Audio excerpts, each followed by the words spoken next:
Hey guys, Karen here, welcome back to my channel today, and in this video we're going to be going over some brand new information and screenshots we got regarding the brand new raid layer within the Curse of Osiris DLC, which launches tomorrow. Now, obviously, quite a few people were worried about how this raid layer idea was going to turn out. If you guys don't know, essentially the raid is still going to be taking place on the Leviathan, but instead of the gorgeous palace that we got within the regular Leviathan raid, we are now going to be diving inside the actual planet-eating part of the ship for this brand new raid layer. Personally, I was pretty excited for this idea because it kind of gives Bungie a way to make more consistent raid content, and personally, I actually don't mind having to complete another Cabal themed raid. But to alleviate any fears of this kind of looking the same as the original Leviathan raid, Bungie actually showed off some of the raid layer in the newest trailer for the Curse of Osiris, so I thought we'd go through it just so I can show you guys there's really nothing to worry about. So it starts off and we get to see some of the most impressive imagery that we have seen within any raid to date.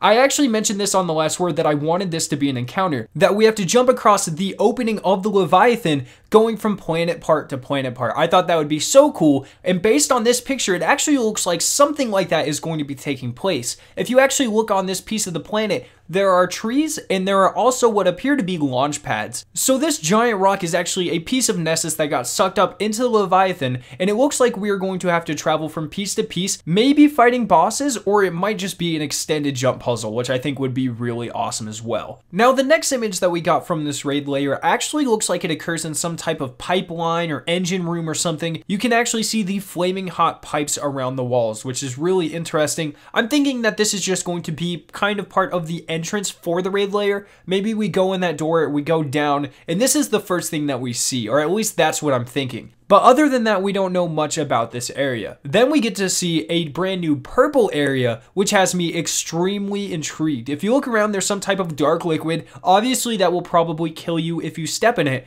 But there are also these platforms everywhere that it looks like we might have to jump on at certain times. And we also get enemies in this area. So I'm imagining that this is going to be some type of boss fight, and we will have to stay off of the different platforms at different times. Then the very next area has to do with some type of blue electricity room.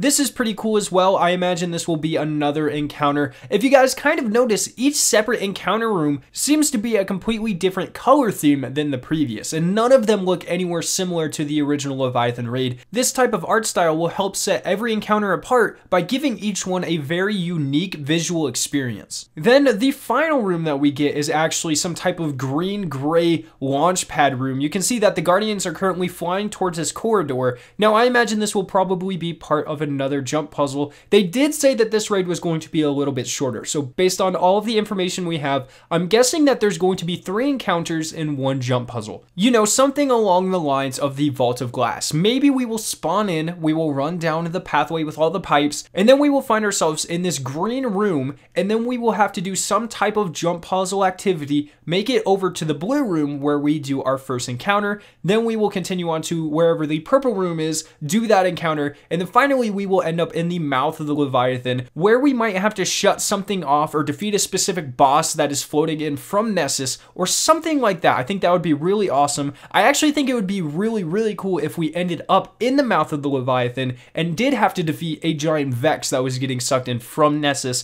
That way you could kind of incorporate the Vex a little bit more into the DLC's raid. But that order is complete speculation. I just kind of tried to piece together where I thought jump puzzles and different encounters would go. However, I have no inside knowledge, so I have no idea. Let me know what you guys think about all of this down in the comment section below. Does the fact that every single room seems to be completely different from each other and from the original raid make you feel a little bit better about the Leviathan raid layer idea? It looks like we will still primarily be fighting the Cabal, but like I said, there is a huge opportunity for us to be fighting some Vex here as well. So like I said, let me know what you think about all of this down in the comment section below. I hope you guys did enjoy this video. If you did, make sure to leave a like, rating, and to share it with your friends. If you are interested in watching either of the 2 videos on screen, you can click their respective annotations to be taken to them. If you are brand new to my channel, make sure to hit the giant version of my logo to be subscribed to more awesome Destiny 2 videos and live streams. Thank you guys so much for watching today, and I will see you in the next video.